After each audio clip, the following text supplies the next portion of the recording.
Hello everyone, I'm Dr. Anil Shirahatti, a professor and consultant. So today we'll start with the fourth module, that is design of components with casting consideration. So this is module 4th, okay, where we will be dealing with what are the design consideration you are using when you have to manufacture the parts from casting point of view, and the second part will be if the parts are manufactured for welding point of view. So in today's lecture we will be covering the design of components with from casting consideration. So we will be dealing with first introduction of basics of casting, then the sand casting process, pattern and its characteristics, molding for casting process, partnering lines which is very important, then cast holes and core holes, machined holes, and design considerations and recommendation. So let's start the part. So we'll start with the introduction. Now the concern in this module is achieving economically in the design of casting produced by sand molding procedure, and the area of interest is cores, in particular special sand cores. The objective will be to arrange the design shape of the casting as to keep the need for special sand cores to a minimum, or ideally to eliminate the need of any sand cores itself. In order to recognize casting shapes that requires the use of special sand cores, some knowledge of sand molding procedure is required by any designer. Hence, we will start with some basic of sand casting process. So you can see this is a sand casting picture, a typical mold arrangement for sand mold casting.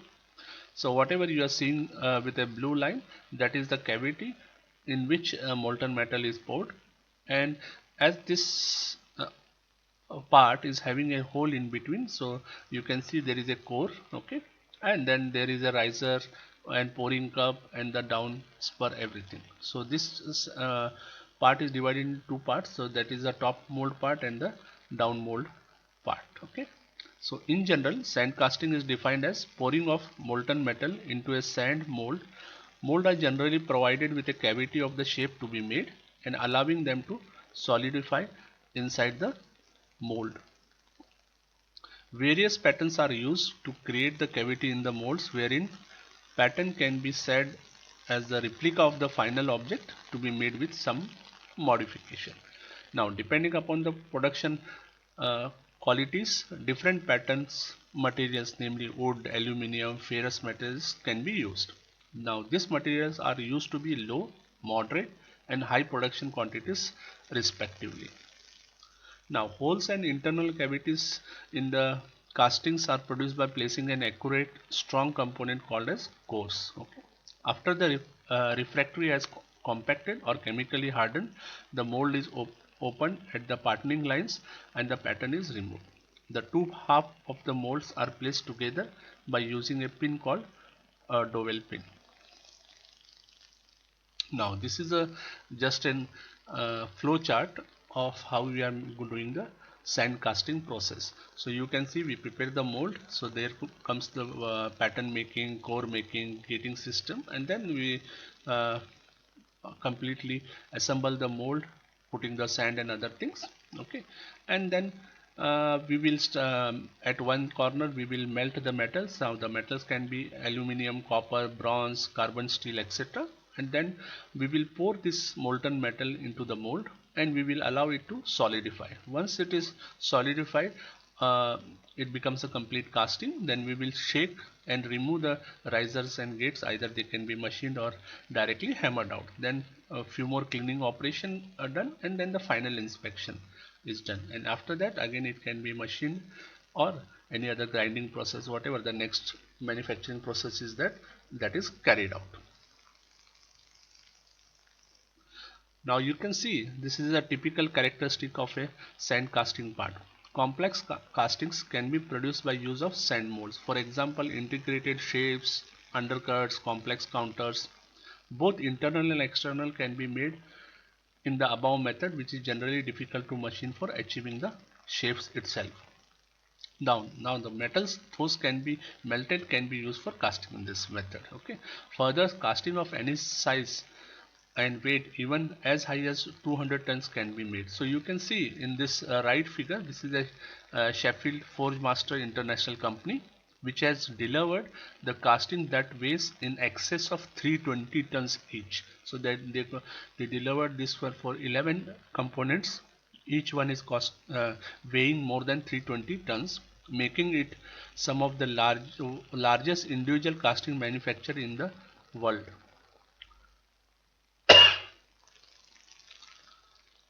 Now, casting components are usually stable, they are rigid, they are strong as compared to the product produced by any other manufacturing process. Generally, sand casted products are somewhat irregular and grainy surface, and hence machining is required to get a better surface finish product. Now, sand casting process are used for making cylindrical blocks, then machine tool beds, pistons, water supply units like what you see gate walls, all these pipes, bells, etc. So these are the few example or few pictures of uh, parts produced using sand casting process. Next important part in any sand casting is the pattern. In casting, a pattern is a replica of the object to be cast, used to prepare the cavity into which molten material will be poured during the casting process. So the top and the bottom half of the sand casting would showing the cavity prepared by the pattern, and course to accommodate the holes can be seen in the other half of the part. Okay, so you can see in this one, this is one part of that is the top part of the pattern, this is the bottom part, and you can see here we are using the course because there is a hole in this one. Okay, and also you can see there is a cup, and further the riser and other things will be made. Now you can see figure shows a in this one we are showing a cast iron pulley to be produced from casting and machined all the over. The first and important operation to make a pattern, which would be maybe a wood, metal, depends upon the applications, okay, and usage. Okay, a single pattern or multiple patterns mounted on a plate can be made. If the parts are very small and you can make 2-3 parts, you can have multiple patterns in a single mold, you can have it. So what are the steps? So generally there are 4 steps for making the pattern. First is mold partning line. That is much important, this one which we'll be studying in detail. So deciding where should be the partning line. Then machined surfaces, shrinkage of the material, then draft or draw, all this will be decided. So you can see this is a pulley of 30 dia, okay, and 90 length. So there is a two places 30 dia, another place 100, and these are thick by 30 mm each. Now how I can do this one? So you can see here in this figure we have given you first we have decided the parting line. So whatever you are seeing, this one, this is a parting line in one of the application. Okay, now this is the full component denoted by full line. Then you can say casting size by dotted line, that is the first inside dotting line, and pattern size will be the second. Okay, whatever you are getting the dotted line outer one, that is the pattern size. Okay, and one more dotted line is the casting size, and then the whatever the straight continuous line, that is the actual component. Okay, so there are different allowance like shrinkage allowance, machining allowance. The angle should be given to the draft, because when we are removing there should be an inclination. All this we will study in the future slides. So what is the main characteristics of a pattern? Pattern should be a lightweight for handling and working purpose, should be a strong and hard and durable also, easy to work, shape and join, then resistance to wear, abrasion, corrosion, chemical attack, easily available at low cost, easy to repair, and ability to give good surface finish. Because pattern will be used multiple times. Okay, depends upon the application. If it is very frequently used, you can use a metal pattern. If it is not so much, then you can go for a wood. But if when we are making the pattern with a wood, it will be less costly compared to when you are making with the metal one. So this is a just an from a source DC Aki and WR Winter, the Introduction of Foundry Technology book. We got a simple comparison of patterns characteristics. So this is, you can see we have given him some rating. Okay, so what are the material used for pattern making? So first is wood, aluminum, steel, plastic, and cast iron, and different characteristics like machinability. So E is means it is a good machinability quality. Aluminum is good. Steel is fair because it is very difficult to machine it, not so easy. Then if you see cast iron, okay, it's good enough. If you see the wear resistance property, okay, wood not a good wear resistance, but same if you consider for stainless steel, it is very good. So like this we have taken different parts. Okay, fine. So you can go through this one more in detail using the source provided. Now the next important part in the casting is the mold. So you can see the elements of the two parts are shown in the figure. The above is called top part of the pattern or mold, that's called down part. Here you got the whatever you are saying, this is the place where you are pouring the metal. Now there is the runners, risers. Okay, top part is called as top box or cope, bottom part is called as drag or bottom box, and this is the parting line that will make the boxes into two parts, top and bottom, and then this will be held together by locking pins or clamping screws. Now the liquid is poured in the mold cavity through the runners. Okay, and the gases and impurity escape through the risers.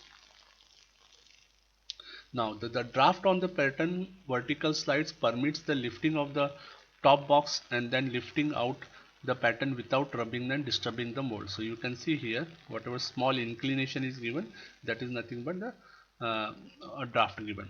After pouring, when the metal has set, cooled, the top box are lifted clear and the casting taken out from the sand, still carrying the metal of the runner and the riser. So you can see still once you remove all this top and bottom box, still you got your riser, side riser, and after that this can be removed by just hammering out, or just they will cut using a cutters. Now in this one, the one of the major important thing, the step is the deciding the partning line. So there are several considerations are involved in deciding the parting line. The position of parting will be in the mold. Now let's consider this with a simple example. The length of the pattern in relation to the width, we can decide the size of the boxes available at the time, we can decide, then pouring and venting point. Now to understand this, we are considering a simple bush which is a hollow, uh, internal diameter 70, outer diameter 100, and a length of 140. Now this we are using for casting, and now the first step is deciding the parting line. So there are different options to decide. Okay, so this is one of the options. So you can see in this one the parting line is decided in between. Okay, so this complete part is divided into two parts. So from here two parts. Now here you can see whatever the hole is there, that has to be, that pattern top has to be removed. So that's why you can see a draft provided, which is make easy for lifting the top mold without disturbing the mold sand. Now this is one option. Second option is putting top box keeping completely means with sand only, no pattern. So single draft is needed. So you can see here the complete 140 length is in one bottom box only. Now next option is horizontal one. Okay, so whatever you saw is the vertical one, so you are the horizontal. So you can see the parting line is here in between. Okay, and then there is a top box and the bottom box. So in between you have to put the core in both the cases. Okay, so these are the different options available. Depends upon the application, and the we will see in the future few problems where we can decide where should be the pardoning line for that respective parts to be casted. Next is manufacturing of sand cores in sand core. So this is a very much important, wherever you got the holes, and in the casting we have to provide the some cores and other things. Now for that one we have to use a special sand and molding boxes. The coring process, which is baking process, to be harden the core so that handling and passages of the molten metal can be withstand. So core should be slightly more stronger, so that whenever when the baking in the sense when the molten metal is poured there, okay, and it gets solidified, it should not break the complete core itself. Okay, so core should be more stronger, so that's why they are made with a different type of sand. Now let's move to the next part, cast holes and core holes. The holes of any kind in the casting are produced either by casting or by coring. Now holes produced by mold sand of the boxes are shown below, are called cast holes. So here you can see these first two examples, they are a cast holes only. Okay. Now holes produced by use of special sand cores, that is this type, they are called the core holes. So here what happens, it is more easier compared to this part. Next are the machined hole. Now the round holes in the casting component may be produced by drilling, reaming, or by boring. Now the choice of whether to use a twist drill or bore tool is decided by the size of the hole. Up to a certain diameter, a twist drill is used. Over this diameter, a boring tool may be used. Because of the industrial practice varies in setting the limit value for this different process, the following assumptions can be made for the entire course. For example, up to including 30 mm diameter, if we have to drill the hole on a casting, we will go for a drilling process. Okay, if we need a hole over 30 mm, we will go for a boring process.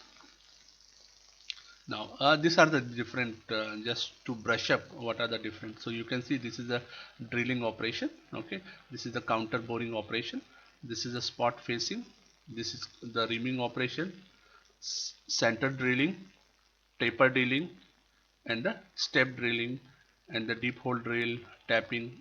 There are the different operations. So generally we are dealing with a drilling and the boring operation. So casting produced by sand molding process are relatively imprecise, and the holes which are cast or cored can be out of position. If such holes are to be drilled, probably a drill jig where the drill is guided in a required position, then a misalignment between the hole and drill could result in a drill breakage. This consideration leads to the following rule in this course: machined holes up to or and including 30 mm diameter to be cast solid, and machine holes over 30 mm diameter to be cast core. Approximately 6 mm below are directly a machine size.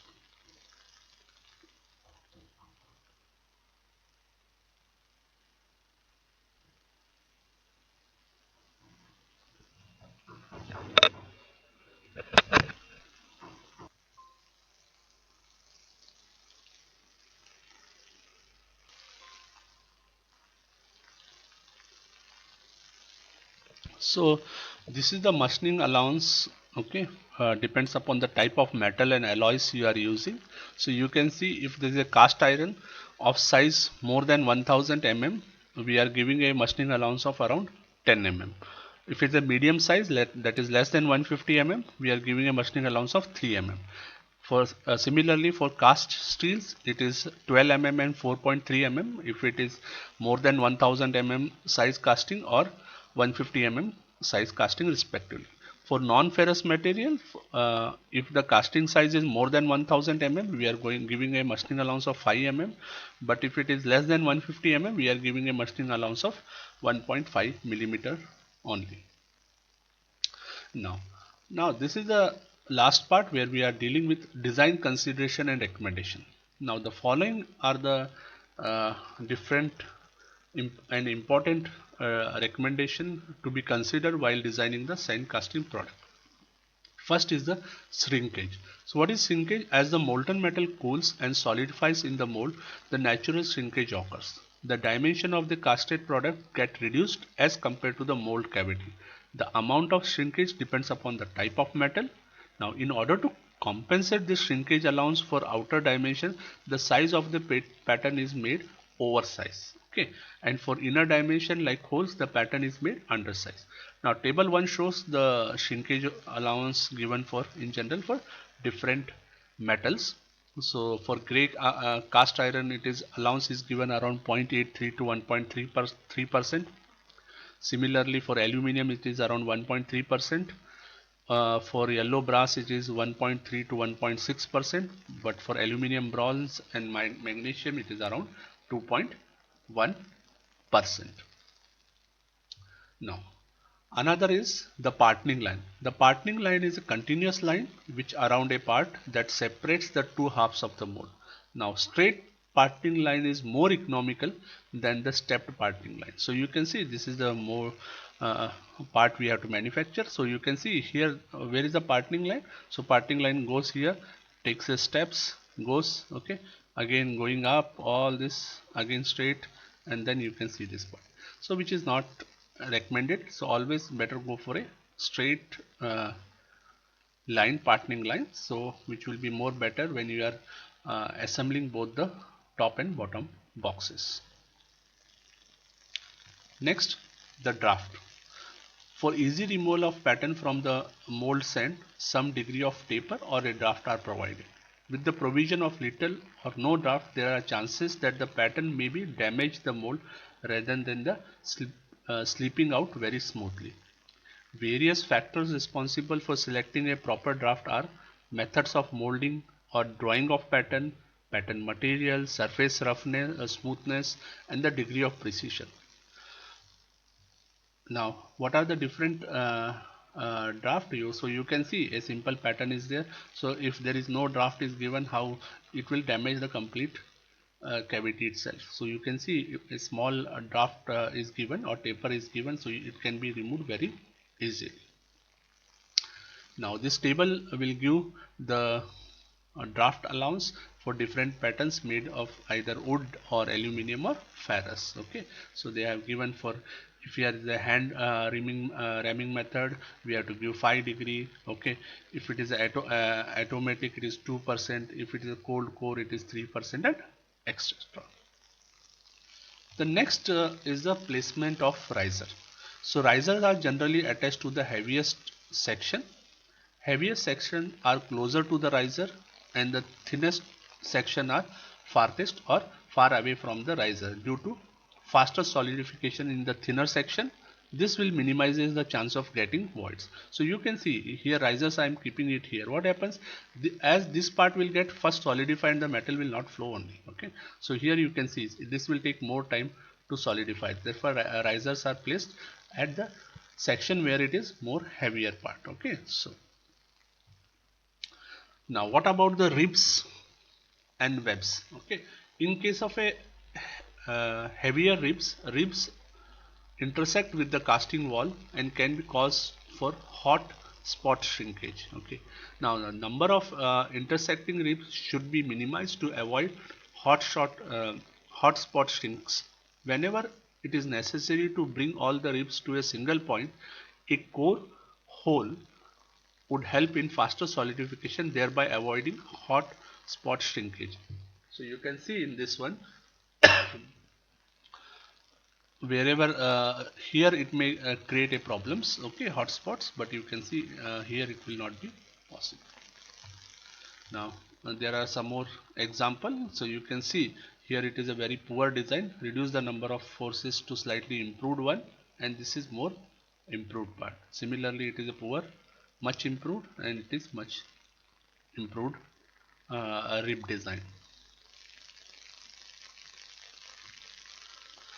Now this one will give more better. So you can see here it is creating a problem. Design alternative to prevent any hot spot voids. It is creating, if I creating a complete hole or like this, it will completely avoid any hotspot which will help to create which may create any voids in the casting. Now also there are corners and angles. So how to deal with them?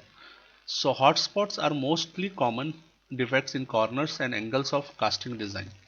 Use round casting corners having some radius for both internal and external corners. Again, too much rounding promotes shrinkage defect in the corner itself. Okay, so you can see here there is a small rapid cooling will happen at this part. Very poor design. This is slightly improved, but still if I see here what happens, I am giving a complete curve, it is more better. So same thing here, I am giving a hotspot here. Okay, this is the rapid cooling outside one, so I am giving an angle more radial radius at this part, so you can see this is very poor part. Okay, but in this case I am giving at the both the sides common, so it is slightly less. Now this can be improved by giving at both sides very big radius. Fine. So these are few more application where we are seeing the T shape. Okay, then we are seeing like this corner. Okay, so which is very sharp one. Here I am giving a some amount of radius so that it will be a normal cooling will happen. Also, the intersection of the two walls of the casting should be at right angle to each other if possible, to minimize the any heat concentration, etc. Next is the wall thickness. If the metal is flowing for a longer distance in the mold, then the section should be heavier. Okay, but heavier section also causes problem with the voids or porosity, and keep the wall thickness as uniform as possible. So you can see the original design is like this. Okay, three parts, and this is the preferred design. Next is the sudden changes in the section. Okay, abrupt change in the section must be avoided. The relative thickness of the adjacent joining should be less than 2:1. If the heavy section is unavoidable, then the taper should be around 4:1 advisable. So you can see in this part, see there is a sudden change in the thickness, so maybe, so that's why to make it more better we have to give a inclination or a taper. Now here you can see there is a bad design, this small end, but as the thickness is more than 2, it is better to have a taper part. Okay, so now if the this sudden changes is more than this is, let's say, 4T and this is 1T only, so you should go for a more taper angle. If it is less, you can go for a 2:1 taper angle as suggested here. Okay, now the next is interior wall and section. Those members should be 20% thinner than the outside member, since they cool more slowly. Now you can see here in the first design. Okay, these are the small one, but as this part get cooled first, so I am making it is slightly bigger part. Otherwise what will happen, here we'll get more cooling, so that this made a uniform thickness, so that the cooling will be in correctly. Next is the lighter holes. To reduce the weight in a low stressed area, lighter holes can be added. Holes and pockets. The draft on the inside of the pocket must be twice as on the surrounding outside. The depth of the hole or the pocket should not be more than 1.5 times its narrowest dimension if it is a drag half of the mold, and this depth should, you can see here in the first one, external material around the holes as reinforced in highly stressed section. So you can see here the thickness is less. I have improved it. Okay, giving a step, and now I am giving a slightly draft, uh, slightly chamfer type, so it is improved more. Now bosses and pad bosses. Now pads and lugs should be minimized, as it creates voids and hot spots. So you can see here voids tends to occur in this area. So to avoid this one, I am giving a step. Similarly, uh, like this. Next are the cores. It is recommended to avoid the use of cores as it is an expensive to make the handles. So you can see in this case 3 hole is expensive, 1 core less expensive. Okay, so 1 core less expensive, no core much cheaper. Okay, so design itself is changed like that. There is no need for any core itself. Now often use of cores are unavoidable and are used to make holes. So in such cases, the core diameter should be at least equal to the surrounding wall thickness and preferably twice the wall thickness or more. If possible, side bosses, undercuts should be avoided. In case internal cores are used, addition of vending holes are required for removing the gases that are generated while core comes in contact with the molten metal. So you can see it voids in a small pores. Okay, so and internal pockets in the casting to facilitate cleaning after the casting process. So you can see here there are no holes and these are the holes. Next, when we are doing with gears, pulleys and wheels, to minimize the stress, proper balance between the section size of the rim, spokes and hubs must be attempted. It is recommended to have odd number of spokes with curved in shape. Excess surface variation are to be avoided. So this figure shows incorrect and correct portion of the elements of pulleys and the gear blanks. So you can see incorrect, a lot of inclination, incorrect spokes. Okay, and here you can see incorrect spokes definition, so that is the corrected one. Okay, similarly incorrect and corrected different parts. Right. Next is the lettering and other data. Now any lettering should be parallel to the partnering line. This data is needed to place in such a way that this will not interference about with the machining. Weight reduction.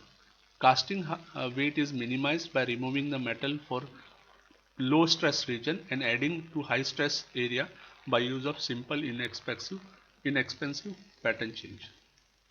Next is the design to facilitate machining. Sharp corners, edges are avoided by sufficient rounding edges and corners, and the machining allowance after casting and machining is required to for better achievement of surface finish. So that's why what we mentioned, the different machining allowance should be maintained depends upon the metal you are planning to cast.